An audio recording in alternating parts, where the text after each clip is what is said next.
Hello, my name is TheFunnyMK14. Today I'm going to be reviewing Watch Dogs on the PlayStation 4. I'm going to be analyzing the game and tell you the good, the bad, and the ugly. First up is graphics, and man do I have a lot of negativity over the graphics in this game because Ubisoft didn't deliver on their promise of what this game should have originally looked like. Sure, it does look quite nice in the nighttime, but it still doesn't look next gen. In fact, the game's second sun look better than this game.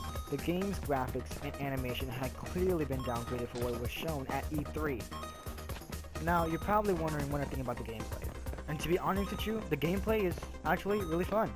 Basically, Aiden can hack most things in his environment. He can pop up roadblockers up and down. He can mess with the traffic light and cause a car crash. He can even blow up steam pipes, which looks fucking awesome. None of the things you can do in this game are very fun. It's something new I haven't seen before in the open world genre, and I thought it was great, even if the hacking isn't too in-depth. It only has you pressing a button to neutralize cops.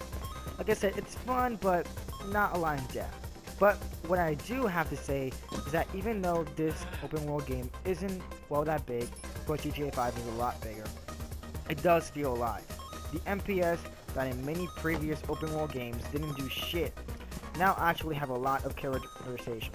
You'll find them doing gameplay activities like boxing or even rapping. There's also a lot of side activities to do like gang hangouts, drinking games, racing, fixer contracts, and many more.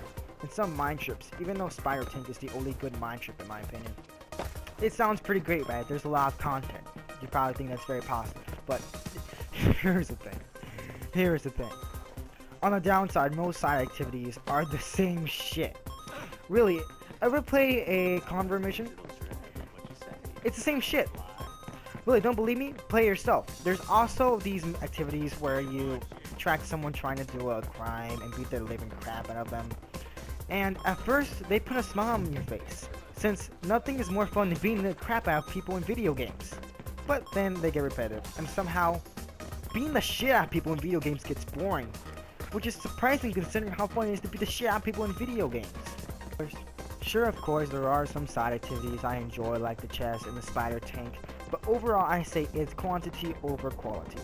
The combat is very well done and you have a lot of options for combat. You can go guns blazing, craft grenades, you can go stealth and take out enemies by hacking explosive objects on your phone. And it's very well done. It's actually one of the best open world combat I have played in quite a long time.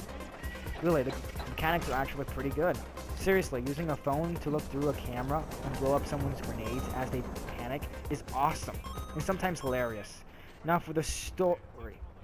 The best I can give the story of the game is average, and that's just me being nice. Aiden is a very uninteresting character. Yes, he's a vigilante, but he causes more destruction than the bad guys ever done. The script's well voice acted, is just boring and weak, and he's just a vigilante out for revenge. I never cared for him as a character. The revenge storyline is very cliche, but the good thing are the characters Aiden meets. Julie-chan, the assassin, a tattoo hacker chick, and a legendary hack named T-Bone. In fact, T-Bone has one of the coolest booby trap sanctuary I have ever seen. Now for the last part of my review for the online.